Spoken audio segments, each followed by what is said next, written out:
dunia, di mana banyak orang berkata dunia sedang tidak baik-baik saja. Tapi percayalah, kita yang bergantung sama Tuhan Yesus selalu dipelihara, dijagai, dilindungi. Terima kasih Tuhan. Kami percayakan hidup kami Tuhan kepada janji firman-Mu Tuhan. Dan kami tidak percaya kepada perkataan manusia, tapi perkataan firman Allah yang hidup, yang berkuasa, memulihkan dan menyembuhkan kami. Berapa banyak percaya dan ketenangan di dalam Tuhan Yesus. Boleh lambaikan tangan saudara di hadapan Tuhan. Mari kita kasih tepuk tangan sama-sama buat Tuhan Yesus. Dia ajaib, dia luar biasa. Terima kasih Tuhan. Sebabnya sekalipun kami harus berjalan dalam lembah bayang-bayang kematian, kami tidak takut, sebab Tuhan menyertai hidup kami. Terima kasih Tuhan.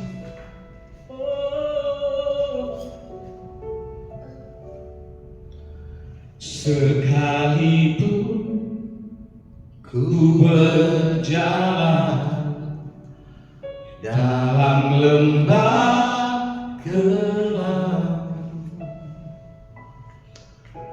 namun tangan-Mu selalu menopang hidupku.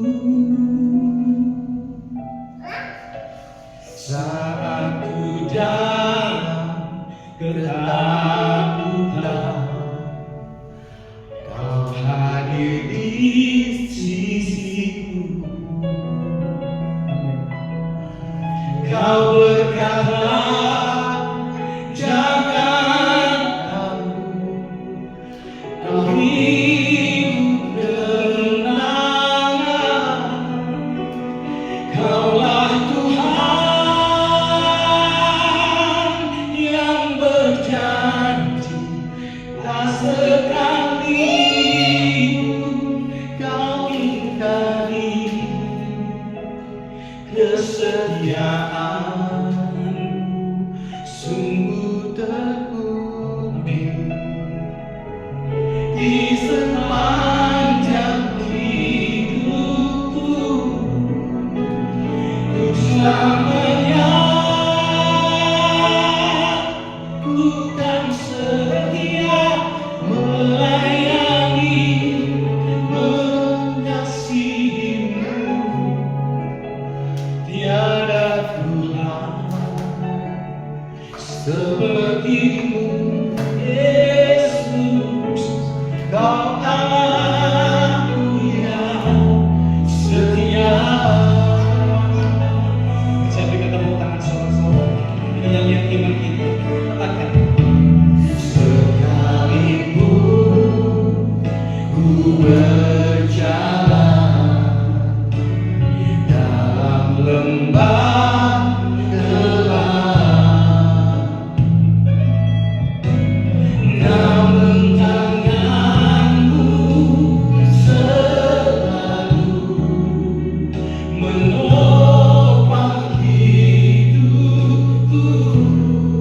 Saat ku dalam ketakutan, saat ku dalam ketakutan, Kau selalu ada di sisi kami Tuhan. Kau hadir di sisi. Terima kasih Tuhan, Kau gembala yang baik bagi kami. Kau berkata, jangan takut, Kau beriku ketenangan. Kaulah Tuhan yang berjanji, tak sekali pun Kau ingkari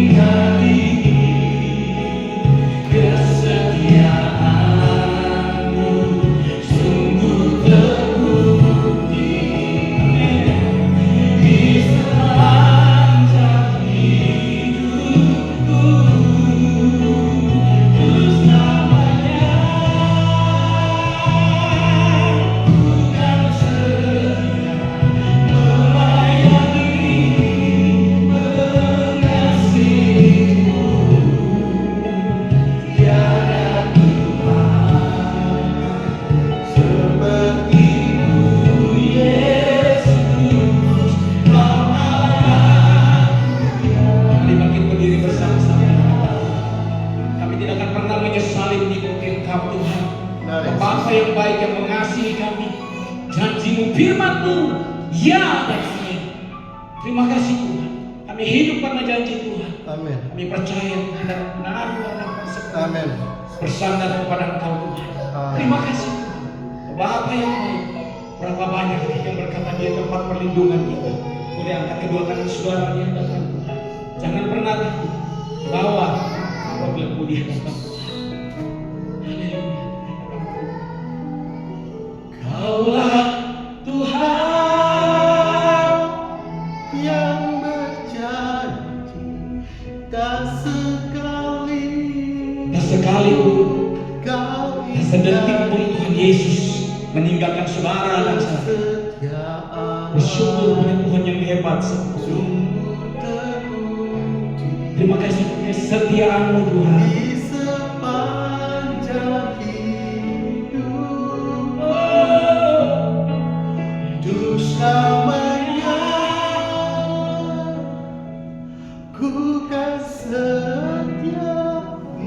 Ini iman kami kepada Tuhan. Kami mau melekat kepada Tuhan. Terima kasih.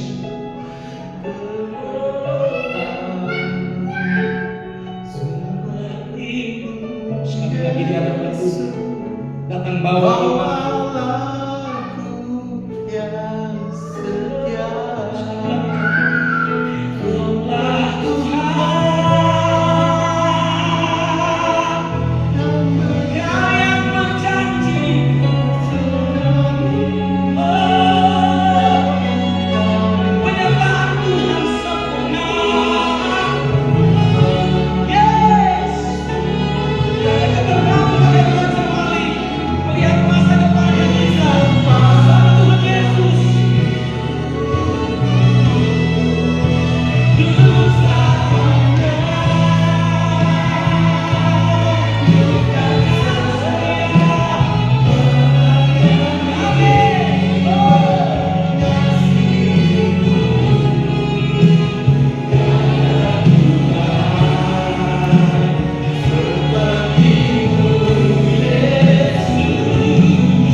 Bapa, kami mengucap syukur dan terima kasih pada saat ini.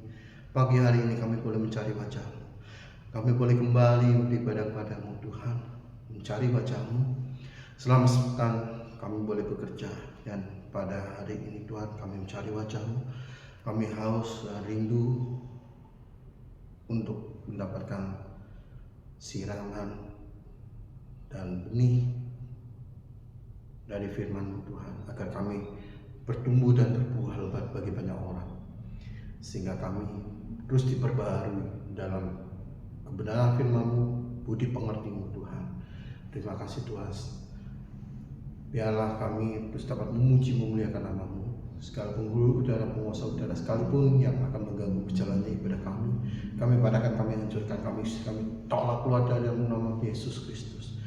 Bapa, kami siap untuk memuji memuliakan Tuhan. Haleluya, amin. Oh, haleluya, haleluya Yesus. Terima kasih Tuhan Yesus. Kita angkat satu pujian Bapa-Mu yang baik. Haleluya Yesus. Apapun yang terjadi dalam hidup kami mau tetap berkata, Tuhan Yesus baik, Tuhan Yesus teramat baik. Kasih-Mu, rahmat-Mu selalu baru dalam hidup kami. Amin Yesus. Haleluya. Nikmati kasih-Nya yang mengalir di tempat ini. Kasih Tuhan. Haleluya Yesus. Katakan, Bapa-Ku yang baik, Kau sangat ku cinta, lebih dari segalanya di dalam hidupku. panggil Bapa. Bapa-Ku yang baik, Engkau yang ku perlu, lebih dari segalanya, kasih-Mu bagiku. Katakan, Tak pernah berakhir.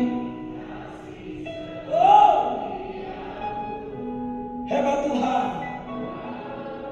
Luar biasa Tuhan yang kita sembah. Tiada dua kuasanya. Tak pernah berhenti.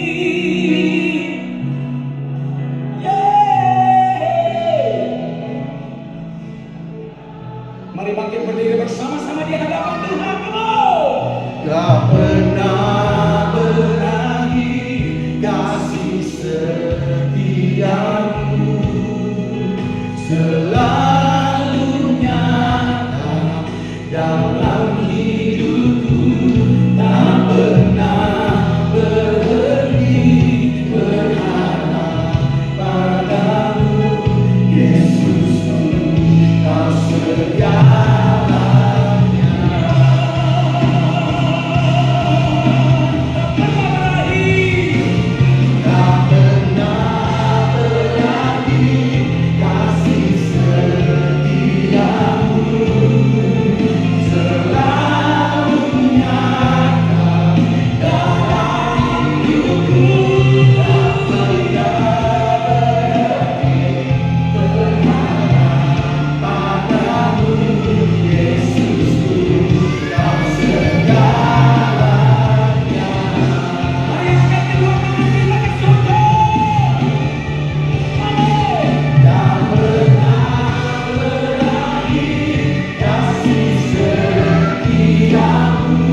tiba saatnya kami masuk untuk mendengarkan kebenaran firman-Mu. Sembunyikan hamba-Mu di belakang kayu salib-Mu Tuhan. Urapi bibir lidah hamba-Mu, pakai bibir lidah hamba-Mu, biar yang berbicara bukan hamba tetapi Engkau Tuhan. Untuk menyampaikan kebenaran firman-Mu kepada setiap jemaat-jemaat-Mu baik onsite maupun online Tuhan. Terima kasih Tuhan, terima kasih.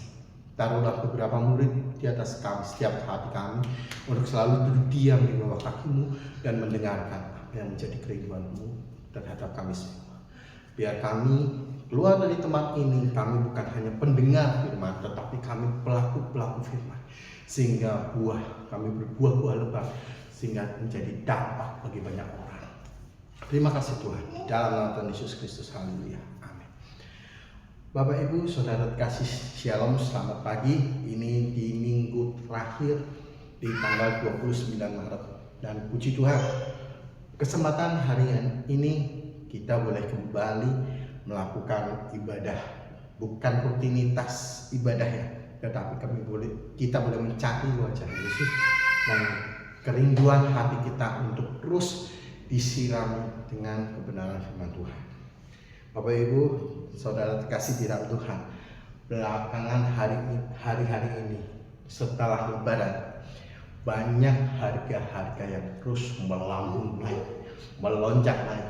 Ibu-ibu pada menjerit, termasuk istri saya juga menjerit. Harga cabai naik, harga bawang naik, semua naik, bahkan harga ayam pun naik.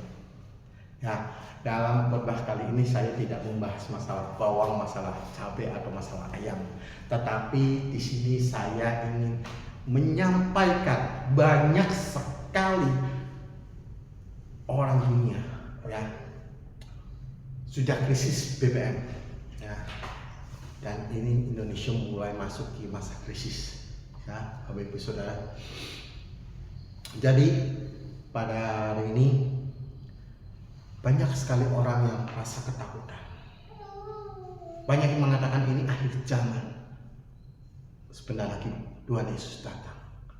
Bukan sebentar lagi, tapi sudah saatnya, sudah waktunya Tuhan Yesus datang untuk yang kedua kali. Siapkah kita? Pada hari ini kita masing-masing kita memiliki ketakutan, kecemasan yang teramat sangat. Mungkin bos-bos, orang kaya, penguasa, orang yang punya uang, mereka fine, mereka tenang dengan uang mereka, tetapi tidak, semuanya tidak. Mungkin di luarnya saja, wah mereka kaya, tetapi kecemasan ketika dia sendiri. Ini bagaimana harga naik? Kalau ini nggak keluar barangnya, gua nggak dapat lagi, gua nggak dapat cuan, ya kan? Kecemasan itu terus menghantui, baik dari penguasa sampai yang orang melarat, miskin sekalipun. Karena apa? Kecemasan itu menghantui. Itu gimana Pak? Itu wajar, itu manusia. Kok manusiawi Pak? Ya, kita kembali flashback 2000 tahun yang lalu. Ketika Yesus di Taman Getsemani, ketika Yesus tahu setelah mengadakan perjamuan kudus bersama 12 muridnya, lalu Yesus turun, dia mengatakan, aku akan berdoa kepada Bapakku. Di Taman Getsemani dia doa, ditemani oleh muridnya, seorang muridnya yaitu Petrus dan keduanya siapa? Yesus berkata, tunggulah aku di sini. Ketika itu muridnya suruh menunggu dan Yesus berdoa. Di mana Yesus memiliki satu kecemasan. Kalau Yesus tidak memiliki kecemasan, di atas batu itu tidak keluar tetes keringat yang berupa darah. Itu seperti pembuluh darah yang pecah. Berapa banyak tetesan. Tetapi di situ Roh Kudus menguatkan Yesus. Terus menguatkan. Ketika kembali menjumpai murid-muridnya tidur. Yesus berkata, tidakkah engkau bersamaku 1 jam saja untuk berdoa dan berjaga-jaga? Itu yang Yesus sampaikan pada murid. Bapak Ibu Saudara kasih di dalam Tuhan, kecemasan yang kita miliki itu tidak ada bandingannya dengan apa yang Yesus alami. Sebelum kita alami, Yesus sudah alami dulu. Sebelum kita dihianati, Yesus sudah dihianati. Sebelum Yesus diludahi, sebelum Yesus dimarahi, sebelum apapun, Yesus sudah. Ketika kaum Daud ini putus cinta, nangis, Yesus pun sedih. Ketika kita nggak punya uang, Yesus pun sedih. Ketika kita nangis, Yesus juga nangis. Bapak Ibu, ingat, dalam perikop ini, dalam tema ini, saya namakan Yesus pasti tolong. Yesus pasti menolong kita. Tuhan tidak akan membiarkan kita jatuh tergeletak. Dalam firman-Nya dikatakan, kita tidak akan dibiarkan jatuh sampai tergeletak. Tangannya tidak terlambat untuk menolong kita. Kejadian itu pernah saya alami berkali-kali. Ketika di saat kami sekeluarga akan jatuh tergeletak, ada aja kuasa Tuhan menolong kami dengan kuasanya yang luar biasa. Di saat detik-detik lahir, istri saya kami lihat kuasa Tuhan selalu datang di saat detik-detik lahir. Benar. Ketika membayar kos, kita udah kedap, bingung. Dan disitulah ada kuasa mujizat. Tuhan pakai seseorang untuk memberkati kami. Meskipun pada saat kami sudah di tempat yang baru ini, kadang kami juga tidak baik-baik saja secara ekonomi. Kami hanya dikasih pinjam tempat untuk tinggal, untuk singgah sementara, untuk pakai tempat ibadah, komsel dan sebagainya, dan tempat istirahat, untuk kami berbaring, membaringkan kepala dan berdoa. Tetapi susu, makan, dan listrik kami yang mengisi. Bagaimana caranya? Kami mengandalkan Tuhan. Banyak yang mengatakan, kamu tuh udah jadi pendeta, cari aja, bergabung aja dengan sinode yang ada uangnya. Buat apa yang gak ada uangnya kamu ikutin? Pada saat itu saya tidak mau debat. Saya hanya berkata, Tuhan, ampuni orang yang tidak mengerti ini, sebab dia tidak tahu apa yang dia bicarakan. Karena Yesus mengatakan, kamu ikut aku, bukan akan menjadi kaya, tetapi kamu harus pikul salib. Manusia hidup bukan dari roti saja, tetapi melainkan dari pendengaran setiap firman-firman Tuhan yang keluar dari mulut Allah. Bapak Ibu Saudara kasih di dalam Tuhan, kita tidak bisa memilih. Pendeta itu, pendeta si A, orangnya lucu. Wah, ada si Mongol, orangnya lucu, suka ngelawak, ya kan? Disukai, banyak jemaat yang datang. Ada Lee Min Ho, padahal nggak tahu bahasanya Korea. Kita bahasa Indonesia, yuk aja, ya kan? Ada pendeta si B ngantukin, firmannya monoton. Ada Pak Yosef. Pak Yosef orangnya tegas, maunya marah-marah, firmannya terus menegur, terus menghajar. Saudara terkasih di dalam Tuhan, firman Tuhan, barang siapa yang marah, yang gak suka dengan kebenaran firman Tuhan, itu adalah orang yang bodoh. Bukan marah sama pendetanya, tetapi marahlah kepada firman. Karena firman itu yang menegur kita untuk menjadi baik, kita yang diluruskan. Bapak Ibu Saudara kasih di dalam Tuhan, saya bukan memilih untuk miskin. Saya boleh miskin di dunia ini, tetapi saya kaya di akhirat. Karena apa? Saya percaya Tuhan Yesus sudah menyediakan tempat. Amin. Bapak Ibu Saudara kasih di dalam Tuhan, saya sudah berapa kali mengatakan pada Bapak Ibu dalam YouTube saya, ada cerita 3 orang, pengusaha, orang miskin, pendeta dan orang miskin. Pengusaha ini kaya di dunia, ketika mati bersama-sama masuk masa persidangan. Penguasa ini dihadapkan dengan Tuhan. Terus dikasih apa?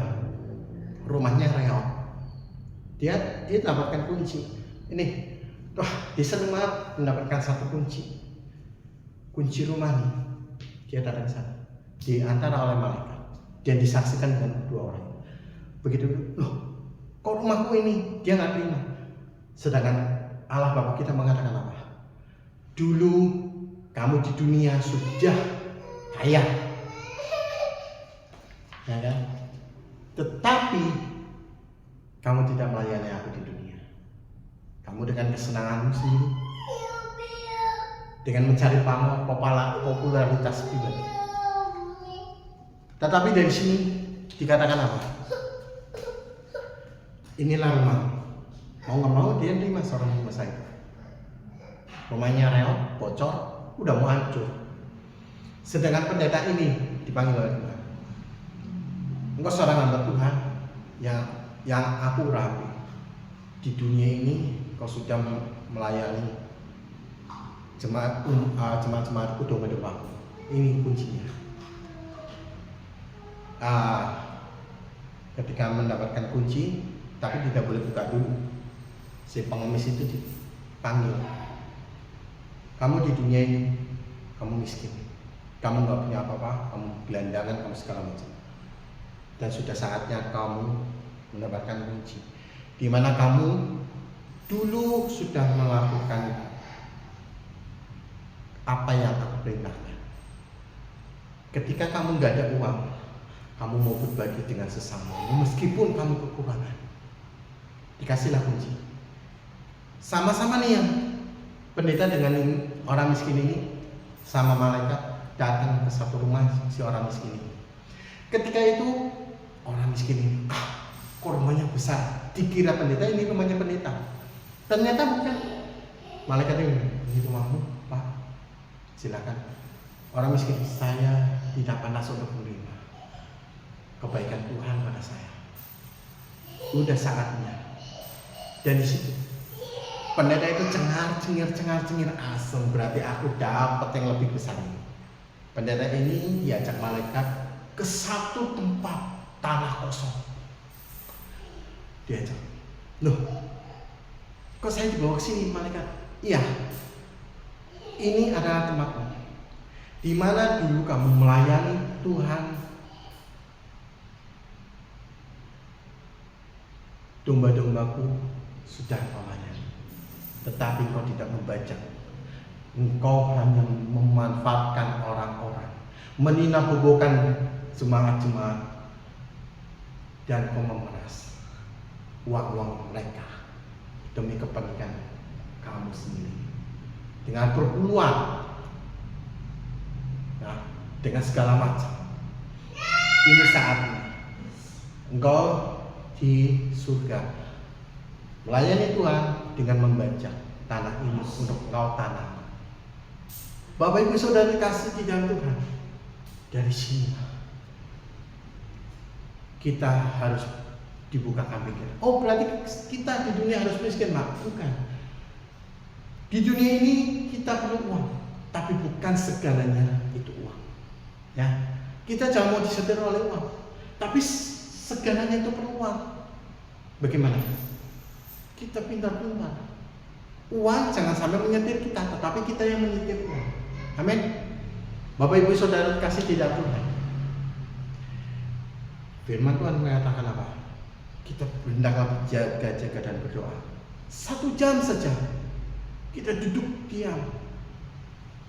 Praise and worship kepada Tuhan. Apa maunya Tuhan pada kita? Bapak Ibu, kita tutup Alkitab kita. kita angkat satu pujian. Walaupun gunung ini tidak beranjak, tetapi Tuhan selalu menolong kita. Oh, haleluya, Yesus.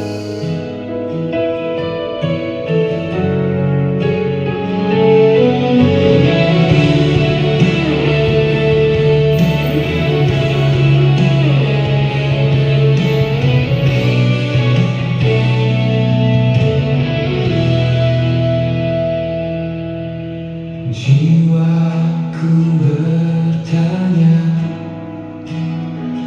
apakah masih ada harapan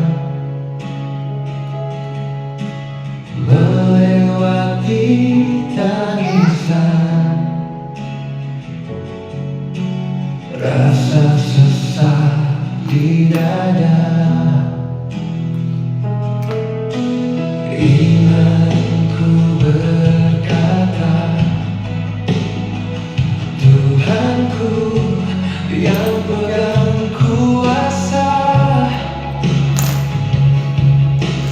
Dia selalu bekerja meski mataku tak melihat.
dalam Tuhan. Kita renungkan pada hari ini 5-10 menit. Untuk apa? Untuk merenungkan. Untuk apa kita memiliki kecemasan? Untuk apa kita memiliki kekhawatiran? Dalam firman Tuhan dalam Matius dikatakan apa? Janganlah kamu khawatir akan hari esok. Apa yang kamu makan, apa yang kamu pakai, itulah semua. Itu yang dicari semua bangsa. Tetapi carilah kerajaan Allah terlebih dahulu, maka semua akan ditambahkan kepada kita.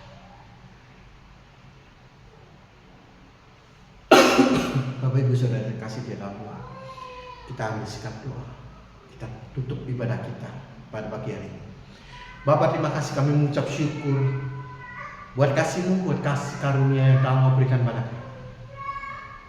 Bapak, di mana jemaat-jemaat-Mu yang menyaksikan secara onsite maupun online, mereka memiliki kekhawatiran, kecemasan, di mana harga barang naik, BBM sekarang udah mulai langka. Kiranya Tuhan Kau sertai terus kami semua dalam naungan-Mu, dalam pelindungan-Mu.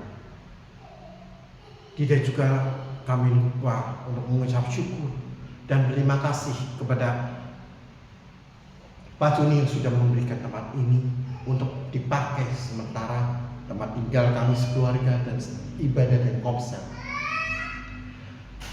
Kiranya Engkau Tuhan terus memberkati keluarga Pak Joni, termasuk Popo, untuk terus melindungi, Engkau terus untuk berkati Tuhan dalam pekerjaan usahanya Tuhan, rumah tangganya Tuhan, anak cucu menantu Tuhan. Kau berkati sertai Tuhan. Bapa, kami juga mendoakan jemaat-jemaat kami yang tidak bisa datang. Kiranya Kau tahu apa yang menjadi kesusahan mereka. Yang sakit Tuhan, kiranya Kau sembuhkan. Melalui bilur-bilur Yesus, Kau sembuh. Dan Tuhan menyertai dalam kesembuhannya. Bagi mereka Tuhan yang mulai putus pengharapan, mulai hilang arah, mulai putus asa, kiranya Tuhan Kau berikan pengharapan yang baru. Kau bukakan jalan buat anak-anak-Mu Tuhan. Kiranya Tuhan Kau sertai mereka. Kau juga menyertai hamba-Mu Tuhan. Kau urapi hamba-Mu lebih lagi dalam pekerjaan, dalam pelayanan, dan Kau urapi istri dan anak hamba Tuhan. Kau lindungi kami semua Tuhan. Terima kasih ya Tuhan. Bapak Ibu, kita angkat kedua tangan kita. Terimalah berkat Allah Bapa yang Maha Kuasa melalui persekutuan kudus yang indah ini bersama para malaikat yang kudus, bersama putranya yang tunggal Tuhan Yesus Kristus, mulai sekarang sampai selama-lamanya. Diberkati keluar masuk rumahmu, diberkati tempat pekerjaanmu, diberkati lahan pekerjaanmu, diberkati anak cucu menantu serta keluargamu. Dalam nama Tuhan Yesus Kristus, haleluya, amin. Terima kasih. Kiranya ibadah pagi hari ini telah selesai. Tuhan Yesus memberkati. Shalom.